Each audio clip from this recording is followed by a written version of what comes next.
No, no, no, no. آج پہلا روزہ تھا. روٹی، کباب، سالن، چاول، دودھ سوئیاں، دسترخوان پر طرح طرح کے کھانے موجود تھے اور شیخ چلی ایسے کھا رہے تھے جیسے آج کے بعد کبھی کھانے کو نہ ملے گا. ایک نوالا حلق سے اترتا نہیں کہ دوسرا منہ میں اور تیسرا ہاتھ میں تیار.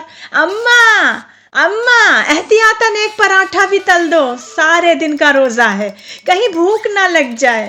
شیخ چلی نے ایک بڑا سا لقمہ چباتے میں ہوں ہاں کرتے ہوئے کہا.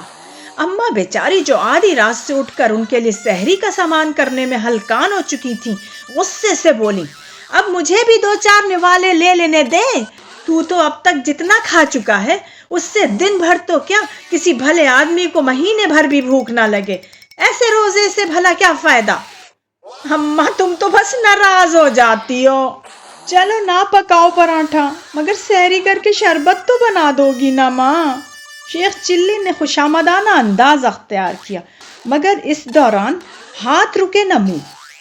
دیکھ ہوس میں ٹھونستا نہ چلا جا، طبیعت خراب ہو جائے گی، الٹی ہو گئی تو روزہ الگ جائے گا.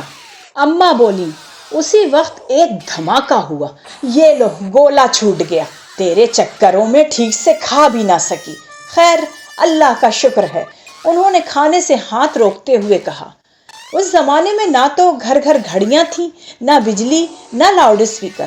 سحری اور افطار کے وقت گولا داغا جاتا تھا جس سے لوگوں کو وقت کا پتہ چلتا تھا. ہائے اماں، کیا سحری کا وقت ختم ہو گیا؟ ابھی تو میں نے کچھ کھایا بھی نہیں، اور وہ شربت. شیخ چلی پریشانی سے بولے اور رونے لگے. ارے بیٹا گولا چھوٹ گیا، اب وقت نہیں کھانے پینے کا، ہاتھ روک اور نیت کر، نہیں تو روزہ نہیں ہوگا.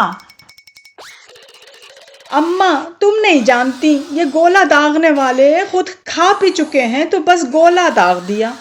دیکھ لو اماں، ابھی گھپ اندھیرا ہے، آدھی رات کا وقت لگتا ہے، بنا دو نا شربت، ابھی سے گلا خشک ہو رہا ہے. جیسے ہی اذان کی آواز شیخ چلی کے کانوں میں پہنچی تب جا کے انہیں یقین آیا کہ سحری کا وقت واقعی میں ختم ہو چکا ہے. 3-4 آدمیوں کا کھانا حلق سے اتار لینے کے باوجود انہیں بھوکے رہ جانے کا غم تھا. نماز پڑھ کر گھر لوٹے تو اماں تلاوت کر رہی تھیں، خود بھی قریب چارپائی پر لیٹ گئے. پھر جب آنکھ کھلی تو ظہر کی اذان ہو رہی تھی. گھبرا کے اٹھ کھڑے ہوئے. اماں اذان ہو رہی ہے، روزہ کھل گیا، روزہ کھل گیا، جلدی سے افطاری لگاؤ، میں ابھی آیا، ہاتھ منہ دھو کر. وہ چلاتے ہوئے غسل خانے کی طرف دوڑے. اماں قریب ہی دوسری چارپائی پہ سو رہی تھیں. وہ ہڑبڑا کر اٹھ بیٹھی. اسی وقت شیخ چلی منہ پر چھپاکے مارے آ گئے. نگوڑ مارے، آنگن میں دھوپ پھیلی ہے اور تجھے افطار کا وقت دکھائی دیتا ہے؟ ہولا کر رکھ دیا، ابھی ذرا آنکھ جھپکی تھی. ارے ہاں، شیخ چلی نے سر کھجاتے ہوئے سوچنے کے انداز میں کہا. ابھی تو دھوپ پھیلی ہے، مگر ہونا افطار کا وقت ہی چاہیے تھا. گلا سوکھا جا رہا ہے ہمارا، بھوک بھی لگی ہے. اماں نے سر پیٹ لیا اور بولی. ایسا روزہ بھی کوئی رکھتا ہے؟ میں پہلے ہی کہہ رہی تھی کہ پچھلے رمضانوں کی طرح روزہ رکھنا ہے تو رہنے دے، مگر نہ مانا. اب توبہ میری جو کبھی سحری میں اٹھاؤں تجھے. ڈانٹ پڑنے پر شیخ چلی کے دماغ کچھ ٹھکانے آئے. آہستہ سے بولے. اچھا اماں، میں نماز پڑھنے جا رہا ہوں.